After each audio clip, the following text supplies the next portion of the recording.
Welcome back to my channel. তোমাদের সঙ্গে আছি আমি বাবুল। আর হ্যাঁ, এই চ্যানেলের ভিডিওগুলো যদি তোমাদের ভালো লাগে অবশ্যই সাবস্ক্রাইব করতে কিন্তু ভুলবে না। অবশ্যই সাবস্ক্রাইব করে আমাদের পাশে থাকবে। এই গল্পটি আমি শুনেছিলাম আমার এক বন্ধুর কাছ থেকে। সেদিন বিকেলের ট্রেনে আমরা ঢাকাতে রওনা হলাম। অরুণ সকাল থেকেই মন গম্ভীর করে রেখেছে, আমার সাথে কোনো কথা বলছে না। অরুণ এমনিতেই হাসি খুশি থাকে, এমন গম্ভীর মুখ তাকে কখনো আমি দেখিনি। আমি অনেকবার তাকে জিজ্ঞাসা করেছি, সে একেবারও উত্তর দেয়নি। রাত তখন 8টা কি 9টা বাজে। আমি আর অরুণ ট্রেনের করিডোরের সামনে বসে আছি। ট্রেনের কামরাটা অপেক্ষাকৃত নির্জনও ছিল। ট্রেনের সকল বাতি আগে থেকে নিভানো আছে। পাশের জানালা খোলা ছিল, জানালা দিয়ে শীতল শীতল হাওয়া ঢুকছিল। চাঁদের আলো খানিকটা এসে পড়েছে অরুণের মুখে, আর এতে আমি তাকে আবছাভাবে দেখছি। এই অদ্ভুত পরিবেশে অরুণ আমার দিকে ফিরে আচমকা ভাবে বলল, আচ্ছা শহীদ, তুই আত্মার বিশ্বাস করিস? আলো ছায়াময় সে নির্জন ট্রেনের কামরায় এমন প্রশ্ন শুনে শিউরে উঠলাম। না, আমি বিশ্বাস করি না। হঠাৎ এ প্রশ্ন করলি যে? অরুণ কিছুক্ষণ চুপ করে রইল। এরপরে আমাকে বলল, তাহলে শোন, তোকে একটা ঘটনা বলি। অনেকদিন আগে মধুপুর গ্রামে দুজন মানুষ মারা যায়। একজন ব্যক্তি মসজিদের পাশে আম গাছে ফাঁসিতে ঝুলিয়ে হত্যা হয়। আর একজন ব্যক্তি মাসখানিক পরে একই গাছে ফাঁসি দিয়ে আত্মহত্যা করে। গ্রামাঞ্চলে এই থেকে খুব তোলপাড় হয়। তখন থেকে গ্রামের মানুষ এই গাছটিকে এড়িয়ে চলে। পারতপক্ষে কেউ রাতে ভুলেও আম গাছটির তলা দিয়ে যায় না। আমি গতকাল রাতে নামাজ পড়ে গাছটির নিচ দিয়ে যাচ্ছিলাম। তখন অন্ধকারও কাটেনি, চাঁদের আলো হয়তো ছিল, কিন্তু আমি যখন যাচ্ছি তখন ঘোর অন্ধকার ছিল। এমনিতেই আমি খুব সাহসী, কিন্তু আম গাছের তলা দিয়ে যখন যাচ্ছিলাম তখন খেয়াল করলাম আমি আসলে ভয় পাচ্ছি। সম্পূর্ণ বিনা কারণে ভয় পাচ্ছি।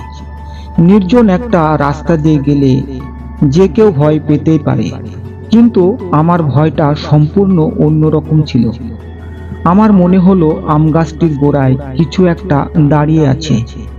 আমি কিছুই দেখিনি, তবুও মনে হলো কিছু একটা আমার দিকে তাকিয়ে আছে। তার অস্তিত্ব নেই, শরীর নেই, কিছুই নেই, তবুও মনে হলো কিছু একটা আমার পাশে আছে। ঠিক তখনই অন্ধকারে দেখলাম, ঠিক মানুষ বলা যায় না, তবুও অনেকটা মানুষের মতোই হবে, আম গাছের গোড়ায় দাঁড়িয়ে আছে। তখন এক জন্তুর তীব্র ভয় আমাকে গ্রাস করল। এমন তীব্র ভয় আমি আগে কখনো পাইনি। আমি খেয়াল করলাম আমার পা কাঁপছে। আমি এক চিৎকার দিয়ে মসজিদের বারান্দায় এসে অজ্ঞান হয়ে যাই। তারপর কি হয় জানি না। আমি জ্ঞান ফিরে দেখি মসজিদের বারান্দায় শুয়ে আছি, আর আমাকে ঘিরে অনেক মানুষ ভিড় করে আছে। এক নিঃশ্বাসে কথাগুলো বলে অরুণ হাঁপাতে লাগলো। আমি তো প্রচন্ড ভয়ে হারিয়ে ফেলেছি। সেদিন ট্রেনে অরুণের সাথে আর কথা হয়নি। অরুণ সারা পথেই কি যেন একটা ভাবছিল। রাত 3টায় যখন ট্রেন ঢাকায় পৌঁছায়, তখন ট্রেন থেকে নেমে শুধু বলল, যাই, পরে দেখা হবে। অরুণ থাকে মগবাজারে তার বাবা মাকে নিয়ে, আর আমি থাকি মালিবাগে। একা একটা ফ্ল্যাট ভাড়া করি। বাসায় ফিরে সেদিন আর ঘুমাতে পারিনি। বই পড়ে আলো জ্বালিয়ে কোনো রকম রাত পার করলাম। কিছুদিন পর প্রচণ্ড কাজের চাপে অরুণের গল্প ভুলে গিয়েছিলাম। মধুপুর যাওয়ার 1 সপ্তাহ পরে হঠাৎ অরুণ আমাকে ফোন করে। উদ্ভ্রান্তের মতো বলে, দোস্ত তুই আমাকে বাঁচা। কেন, কি হয়েছে? আমি বোধহয় পাগল হয়ে যাচ্ছি। কি হয়েছে খুলে বল। অরুণ বলল, সেদিন গভীর রাতে মধুপুর থেকে ফিরে ট্রেন স্টেশন থেকে একটা রিক্সা নিয়ে বাসায় ফিরছিলাম। রিক্সাটা চলতে চলতে যখন অন্ধকার গলিতে ঢুকলো, ঠিক তখনই আমার মনে হলো কিছু একটা আমার পাশে খালি জায়গায় বসে আছে। অনুভূতিটি এতই তীব্র যে আমার পাশে এক ঝলক তাকিয়ে দেখলাম, সেখানে কিছুই নেই। আমি বুঝতে পারলাম এটা আমার মনের ভুল হয়তো। মনে মনে এক অদ্ভুত চিন্তা আসলো, মধুপুরের ভয়ানক কোনো কিছু আমার সাথে চলে আসেনি তো? মন থেকে যত চিন্তাটা ফেলে দিতে চাইলাম ততই তা ঝাঁকিয়ে বসলো। রিক্সা ভাড়া মিটিয়ে যখনই আমাদের বাড়ির গলিতে ঢুকলাম, তখনই ওইটাকে দেখলাম। সামনেই অন্ধকারে দাঁড়িয়ে আছে। তার চোখ মুখ হাত পা কিছুই নেই। মনে হলো আমার দিকে চেয়ে আছে। তার মুখে ত্রুটির হাসি। আমি দৌড়ে বাড়ির গেটে গিয়ে দারোয়ানকে ডাকতে থাকি। দারোয়ান আমাকে ধরে নিয়ে রুমে দিয়ে আসে। এত কথা অরুণ এক নাগাড়ে বলে হাঁপাতে লাগলো। আমি বললাম, এইসব তোর কল্পনা, চিকিৎসা নিলে মনে হয় ঠিক হয়ে যাবি। অরুণ বলল, আমিও তাইও ভেবেছিলাম।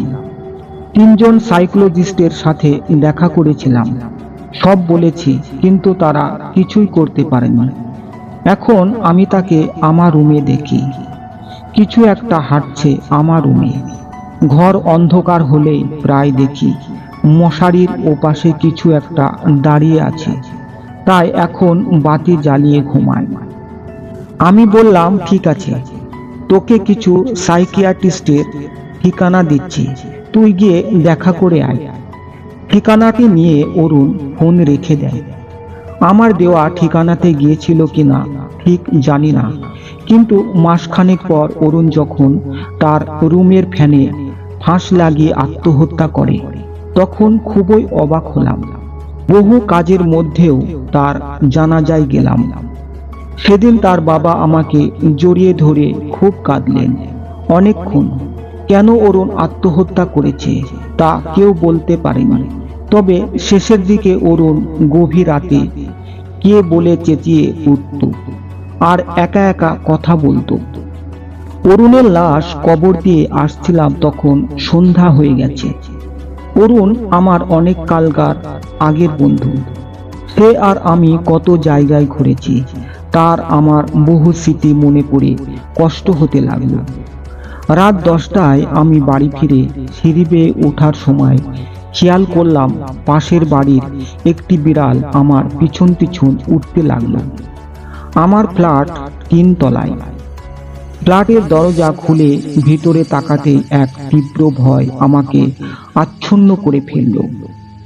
আমার রুম পুরো অন্ধকারে ডুবে আছে। পাশের বাড়ি থেকে কিছু আলো এসে পড়েছে আমার রুমে, আর এই অস্পষ্ট অদ্ভুত আলোতে স্পষ্ট দেখলাম আমার শোয়ার ঘরের সিলিং ফ্যানটায় ঝুলে আছে অরুণের লাশ। আচমকা ভয়ে কাঁপতে কাঁপতে ভয়ে দৌড়ে নিচে নেমে গেটের কাছে এসে হাঁপাতে লাগলাম। দারোয়ান দৌড়ে এসে বলল, আরে ভাইজান, কি হয়েছে? লাশ। লাশ কোথায়? আমার রুমে। দারোয়ান পানি দিয়ে বলল, লন, পানি খান।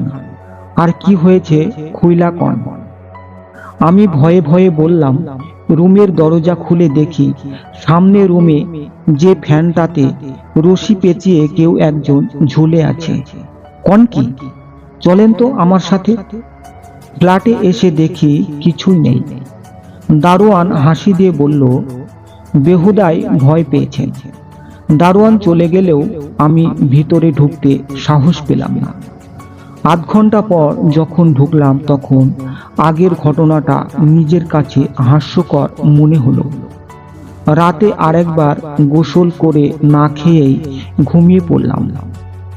গভীর রাতে ঘুম ভেঙে গেল। আমার ঘুম এত সহজে ভাঙে না। তার মানে কিছু একটা হয়েছে। ভালো করে কান পেতে কিছু একটা শুনতে চেষ্টা করলাম। হঠাৎ মনে হলো কিছু একটা নিঃশব্দে হাঁটছে আমার বিছানার চারপাশ দিয়ে।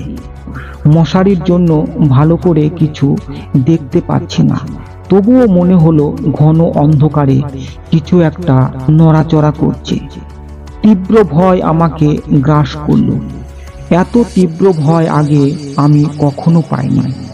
ঘরে বাতাস নেই, ফ্যান বন্ধ, তবুও আমি স্পষ্ট দেখলাম আমার মশারি নড়ে উঠল। হঠাৎ পায়ের কাছে মশারির দিকে আমার নজর গেল, আর আতঙ্ক নিয়ে দেখলাম সেখানে মানুষের মুখ দেখা যাচ্ছে। অনেকখানি জিভ বের হয়ে আছে, পুরো মুখ কালো রক্ত। জ্ঞান হারানোর পূর্বে টের পেলাম মানুষ পচা দুর্গন্ধ আমার রুম জুড়ে ছড়িয়ে আছে। গভীর রাতে এখনো ঘুম ভেঙে যায়। তাকিয়ে থাকি অন্ধকারে, কিছুই দেখতে পাই না, তবুও মনে হয় আমার দিকে কেউ যেন তাকিয়ে আছে। ভয়ানক কিছু হওয়ার দিন গুনছি। বারান্দায় কিছু একটা হাঁটছে, বারবার পদ শব্দ শোনা যাচ্ছে, আর কিছু ফিস ফিস শব্দ। এইভাবে দিন দিন চলতে থাকে আমার রুমের ভিতরে। মাসখানেক পর যা ঘটে মনে হয় পাঠক বিশ্বাস করবেন না। যে ঘটনার জন্য প্রস্তুত ছিলাম না, সেই ঘটনার অরুণের মৃত্যু রহস্য বেরিয়ে আসে।